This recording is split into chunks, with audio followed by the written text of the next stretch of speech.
दहेज पे एक चीज़ हमारे समाज में चलता है कि शादी जब होती है दहेज लिया दिया जाता है। अब इसमें एक चीज़ ये आती है कि लड़कियों का अलग पक्ष है कि नहीं दहेज नहीं, और लड़कों का एक अलग पक्ष है कि भाई जब हमसे पूछा जाता है कि आप किस नौकरी पर हो, उसके बाद आप लड़की देते हो, तो हम दहेज क्यों ना मांगे। तो एक सवाल सीधा सीधा ये है कि क्या दहेज मांगना सही है या नहीं। सही तो नहीं है, पर हाँ फिर आपको ये भी अधिकार नहीं है कि फिर आप उस व्यक्ति का बैकग्राउंड चेक करें, कितना कमाता है, एफडी कितने की है। मुझे ऐसा लगता है कि देखो, धन एक समय के बाद नष्ट हो सकता है, बिल्कुल है ना। अगर आप धन को ही देखकर शादी कर रहे हैं तो हो सकता है कि वो एक समय के बाद नष्ट हो जाए। मुझे ऐसा लगता है कि व्यक्ति के गुणों से शादी करनी चाहिए। बिल्कुल, कि उस व्यक्ति के गुण कैसे हैं, उसका आचरण कैसा है, उसका व्यवहार कैसा है, ना कि ये कि वो कितना पैसे वाला है, कितना धनवान है, इस बात से कोई फ़र्क नहीं पड़ता, है ना। और रही बात दहेज लेने की, ये तो सर्वथा गलत है। बिल्कुल, एक लड़की 20-25 साल अपने माता पिता के साथ रहती है, तो जिस माता पिता ने जन्म लिया उनको भी छोड़ देती है। जिस घर में 20-25 साल वो रही उस घर को भी छोड़ देती है, जो अपने भाई बहन को छोड़ देती है, यहाँ तक कि अपना कुल तक छोड़ देती है, यहाँ तक कि अपना सरनेम भी छोड़ देती है। बिल्कुल, आपके सरनेम को स्वीकार कर लेती है, आपके माता पिता को अपना माता पिता बना लेती है, आपके भाई बहन को अपना भाई बहन बना लेती है। और ऐसे स्त्री से भी अगर दहेज मांगा जाए तो आपको उचित लग रहा है? बिल्कुल नहीं। जिस स्त्री ने आपके लिए अपना परिवार छोड़ दिया, जिस स्त्री ने आपके लिए अपना सरनेम छोड़ दिया, ऐसी स्त्री को तो प्रणाम करना चाहिए। बिल्कुल, उसके माता पिता को प्रणाम करना चाहिए कि आपने हमें एक ऐसी बेटी दी जो हमारे वंश को आगे लेकर जाएगी, बिल्कुल, जो हमारी वंश वृद्धि करेगी। वरना सोचें, अगर ऐसा ना हो तो वंश वृद्धि ही कभी नहीं होगी। बिल्कुल, बिल्कुल। तो एक स्त्री घर बनाती है, परिवार बनाती है, हाँ, बिल्कुल, बच्चों को जन्म देती है, उनका लालन पालन करती है, देखो उनको आगे बढ़ाती है।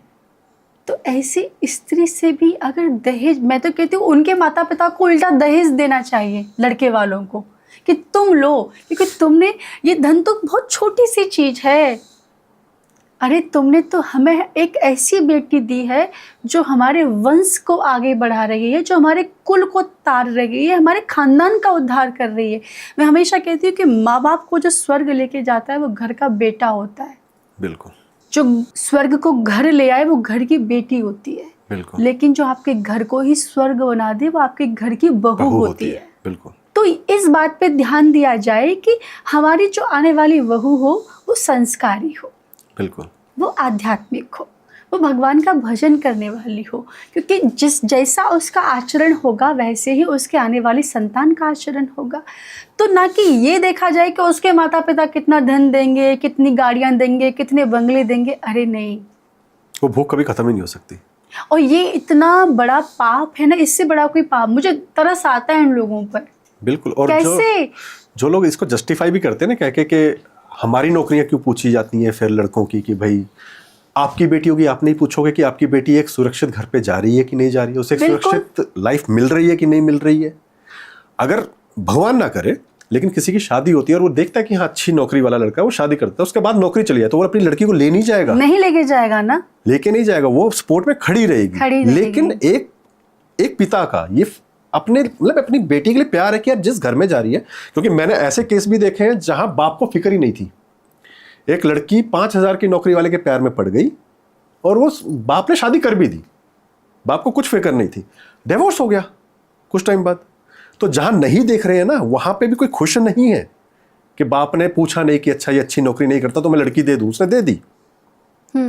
तो ये जस्टिफाई करना कि नहीं हमारी नौकरी नहीं पूछे इसलिए हम आप जब दहेज लोगे दहेज खत्म होगा, आपका लालच और बढ़ेगा, नौकरी का लालच उनका बढ़ेगा नहीं। हमारे शास्त्रों में कहीं दहेज का वर्णन है ही नहीं। बिल्कुल, कहीं ऐसा नहीं कि महाराज दशरथ जी ने राजा जनक से दहेज मांगा हो, कभी किसी ने पढ़ा नहीं मांगा। बल्कि महाराज दशरथ जी ने तो हाथ फैलाकर महाराज जनक के सामने बिल्कुल। कहा कि आप मुझे अपनी पुत्री दे रहे हैं, कन्यादान सबसे बड़ा दान दे रहे हैं। आपसे बड़ा इस बिल्कुल। समय कोई नहीं है, हम बिल्कुल। नहीं है आपसे बड़े।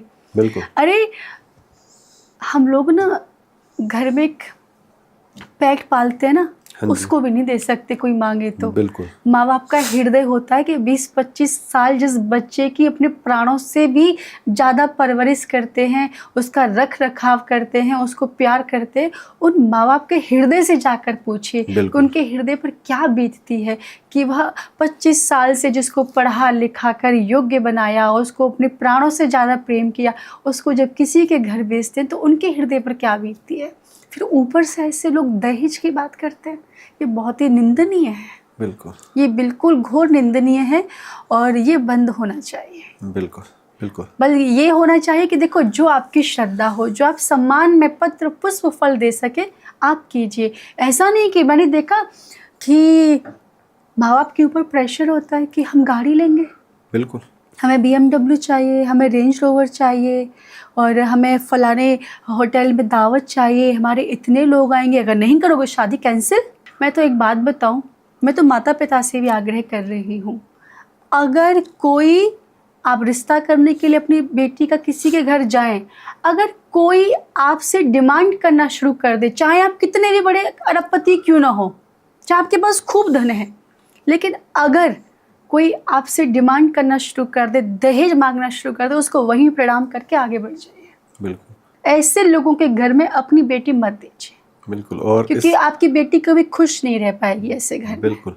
इस मामले में मैं बड़ा खुशकिस्मत हूँ कि हम लोग हिमाचल से हैं। हिमाचल में ना दहेज प्रथा है ही नहीं, और कोई अगर आके कुछ मांग ले, जब बात चल रही है शादी की, तो वहीं से, और कहा जाता है कि उस गांव, अगर पता चल जाए गांव में कि हमारे गांव के इस घर ने मांगा है, तो उस घर का हुक्का पानी उस गांव से बंद हो जाता है। कितनी अच्छी बात ये है। बहुत अच्छी बात है हमारे गांव में। तो ये है, हिमाचल में लड़कियों का जरा ज्यादा सम्मान ये है। सब जगह होना चाहिए। बिल्कुल, ये हर जगह होना चाहिए। मुझे तो बस एक ही बात समझ में आती है कि देखो, कहते हैं लोग कि हम धन कमा के लाते हैं। बिल्कुल। पुरुष कहता है मैं धन, ना अगर कमाओ। आप धन कमाते हो अपने लिए भी तो कमा रहे हो। हाँ, तो वो क्या स्त्री क्या कर रही है, आप बिल्कुल। उसे पैसा देते हो, वो बिल्कुल। आपके लिए भोजन बना देती है। बिल्कुल। हाँ, आप उसको एक घर बना के दे देते हो, वो उसको सुंदर सजा बिल्कुल। देती है। हाँ? बिल्कुल। आप उसको बच्चे देते हो, वो उनको पढ़ा लिखा कर उनको योग्य बना देती है। तो एक औरत का जो सेक्रीफाइस होता है ना, वो बहुत होता है। एक दिन पुरुष रह लेगा उस स्त्री के घर पे जाके, तब तो कहा जाता है कि ज्यादा देर अपने ससुराल का हाँ? पानी भी नहीं पीना चाहिए। अगर इतनी हिम्मत है तो एक दिन रह के दिखाओ। और एक लड़की हमेशा हमेशा के लिए अपने परिवार को छोड़कर आपके परिवार को अपना बना लेती है। आप कभी नहीं कर सकते वो काम जो एक स्त्री करती है। इसलिए भगवान ने स्त्रियों को बहुत पावरफुल बनाया। बिल्कुल।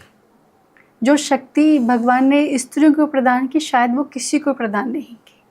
शक्ति नाम ही हाँ, माता का रखा गया। हाँ, तो मैं तो कहूँगी सभी को, देखो, व्यक्ति को एक पुरुष को 2 महिलाओं का सम्मान सदैव करना चाहिए, एक अपनी माँ का और एक अपनी पत्नी का। एक माँ जिसके माध्यम से वो संसार में आया, और एक वो महिला जो उसके जीवन को अच्छा श्रेष्ठ बनाने के लिए उसके जीवन में आई। इन 2 महिलाओं का प्रत्येक व्यक्ति को सम्मान करना चाहिए।